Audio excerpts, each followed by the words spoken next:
Hey there, welcome back to the MSC Cook. Been a while, but today I am making homemade macaroni and cheese with chicken and broccoli. So this is just kind of a quick way to get everything in and mix up, or sorry, I should say mix in some protein and some veggies instead of just having that. So I've just melted some butter here. I'm going to add in, it's about a quarter of a cup maybe. I'm going to add in some flour and we're going to make a roux. Okay, so just going to add in that flour there. You want to do equal amounts flour and equal amounts of butter. I'm just doing a small batch for myself and my husband, so it won't be huge, but it should be yummy. So we're just going to mix that in, and I want to get that, have the heat a little bit high, but that's not a big deal. We just want to get that mixed and cooked down until just, I don't know, 2 or 3 minutes, so it's not too moist. We want a little bit of that dryness to come up, and we want to cook a little bit of that, what they call cooking the flour out. And just break up these pieces here. So what we'll do is this is your thickening agent. We're going to add in cold milk to this to thicken things up.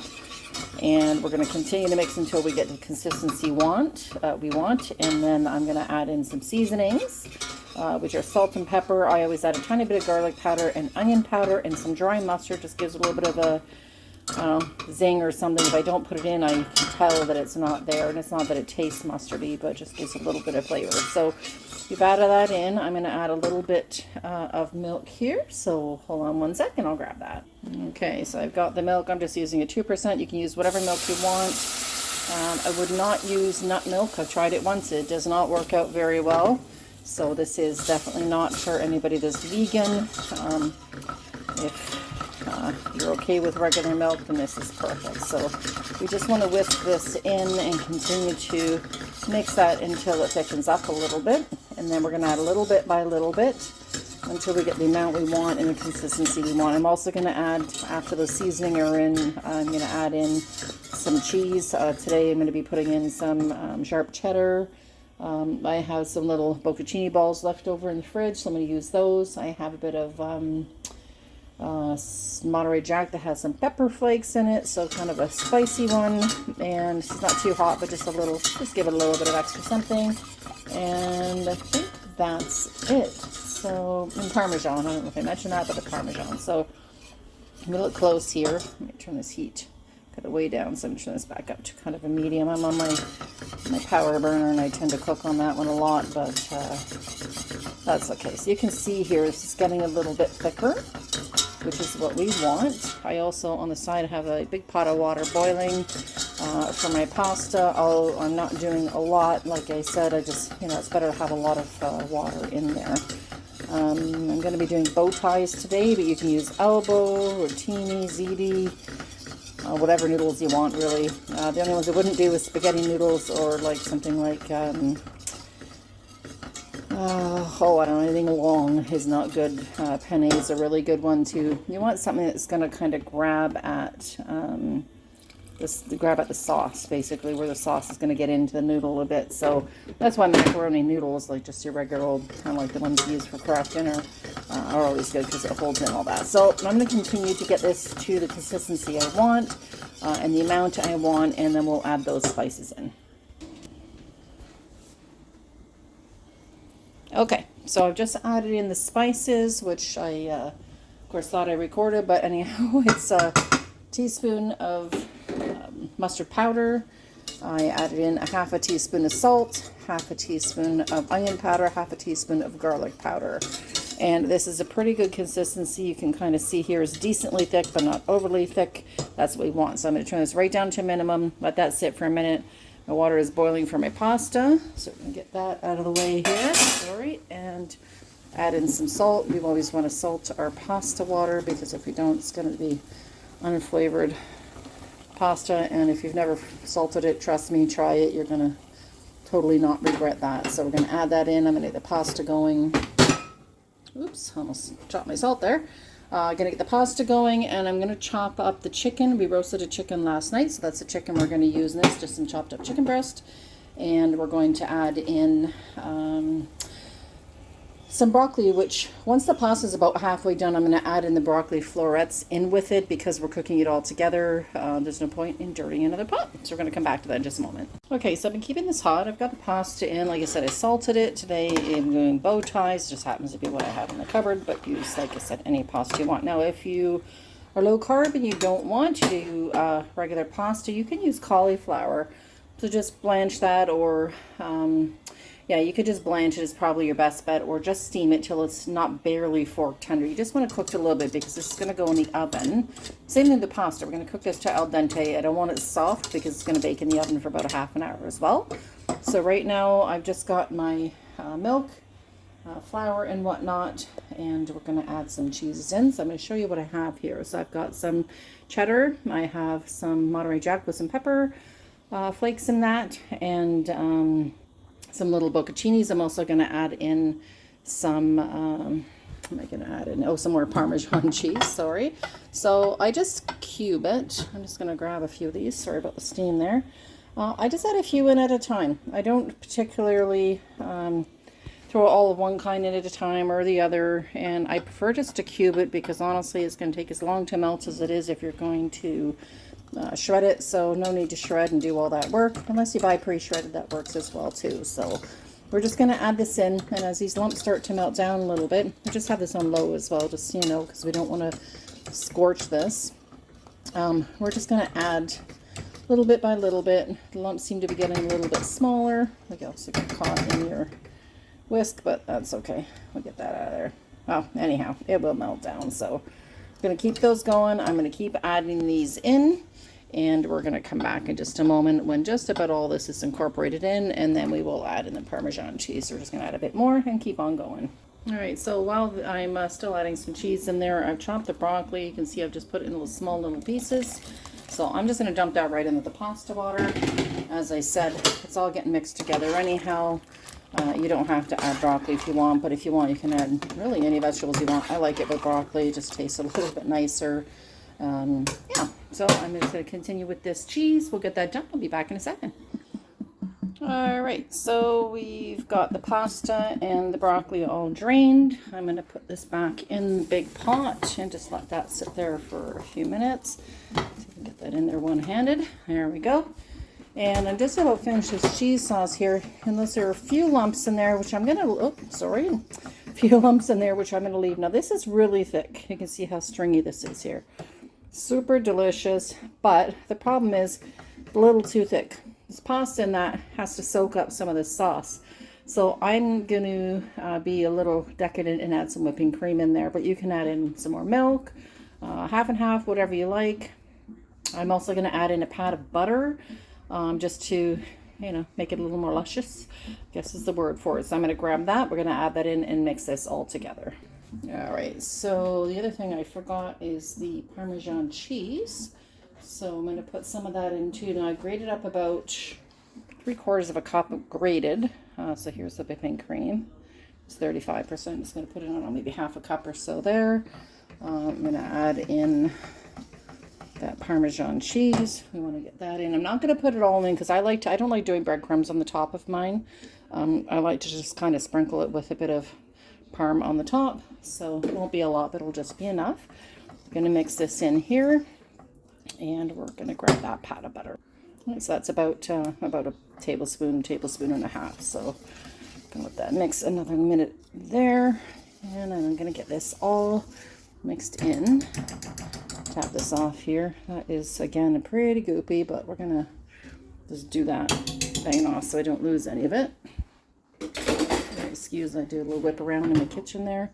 And we're just going to add this all in, lumps and all.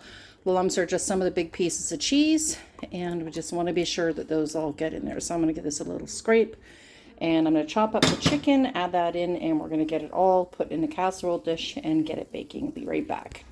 Okay, so I've got this all mixed up. There's the chicken I've chopped up is about 2 cups of chicken breast meat, but you can use whatever meat you like. I just think chicken is kind of nice because it's a little bit more tender. So I'm going to get this all mixed in really well here, and then I'm going to take this last pat of butter. I'm going to rub it all over the sides of the pan, and I'm going to throw all this in. So we'll get back to that in just a sec. Okay, so everything's mixed in. Last good stir just to make sure everything is incorporated nice. And I butter that pan. Now, you may not want to butter the pan, but the reason I do that is because this does tend to stick a little bit. And honestly, if you cook this, side here, it's heavy. You butter the sides of the casserole or whatever pan you're doing. I know you could do this in a lower pan too, but once it's baked and you're taking it out, if you've buttered it, it actually, the whole thing comes around off from the sides. What's really nice is that it gives you a bit of a crispy outside. A lot of people like that. Now I want to be sure that I'm scraping absolutely everything out of this pot because that's all deliciousness. So, long story short, any type of pasta, you don't have to do chicken, you don't have to do vegetables, you can just do pasta. So add in about a 1/4 cup or equal parts of butter and flour, melt it in a pan, add in about at least 3 cups of milk of your choice. You can add a little bit of whipping cream, like I said, just to make it a little bit nicer. And then you're going to add in 1 teaspoon of mustard powder, 1/2 teaspoon of garlic powder and onion powder, and 1/2 teaspoon of salt. Add in whatever cheeses you like. You can use anything. Use up your cheeses. If you had a charcuterie board and you have some brie, throw it in, or you have some goat cheese, throw it in, cream cheese, cheddar, whatever cheeses you like. Put in at least a couple cups. Mix it up until you get the consistency you want. Throw it in with your al dente cooked pasta. Remember, do not cook the pasta all the way through because as this cooks in the oven, it's going to soak up all of those cheeses. So what I have is the leftover parm. If you like breadcrumbs, you can mix a bit of breadcrumbs with some butter, and that will come kind of golden on the top. I'm not a big fan of breadcrumbs on the top. I like a little extra Parmesan cheese. So yeah, I hope you like this. I'm going to put this in the oven in 530. I'm going to put it in about a half an hour, to be honest, because we're not eating for a little while. But I will put that in, show you. I'll put a lid on it too. Actually, the lid's smart. I put the lid on for about 20 minutes when I bake it. And bake 350, 20 minutes with the lid on. Take the lid off, bake it for another 10 minutes. And then you're going to take it out and let it rest for about 15 minutes. So when I come back, I'm going to show you all those steps.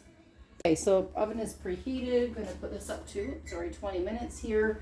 Put this in the oven. This is a really great thing to meal prep as well.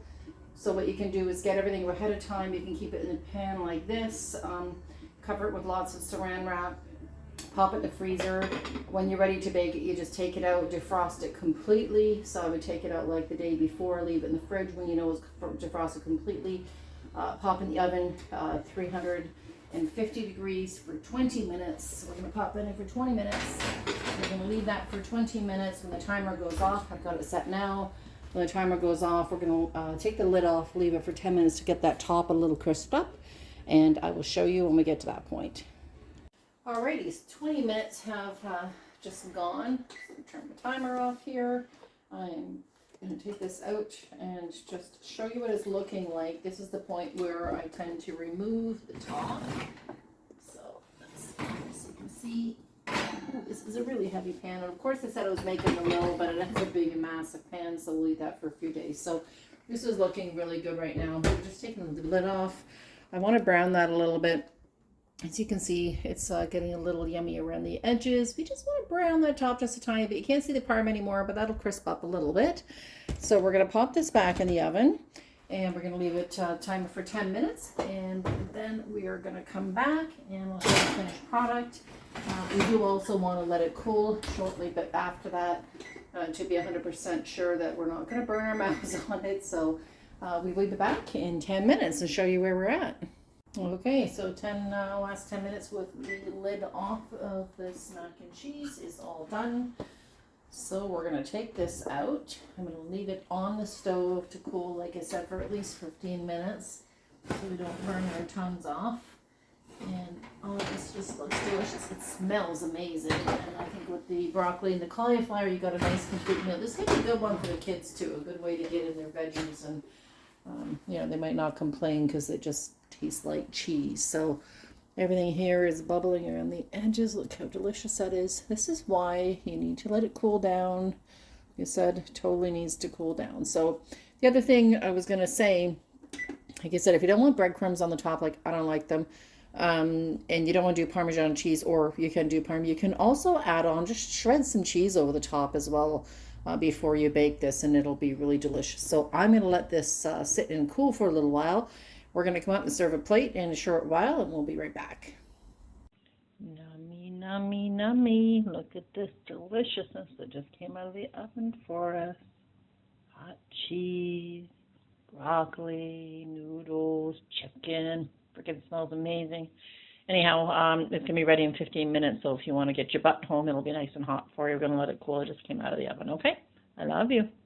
Okay, so 15 minutes have passed. Pan is still a little warm, so I'm just going to use my oven mitt here and serve myself up a little portion. Yeah, made way too much, but that's okay. We'll eat it for a couple days, bring it for lunch. You can send some to work with my hubby for himself and some of his co-workers. So this is our pasta with our macaroni and cheese with the chicken. You can see the chicken pieces here, and broccoli.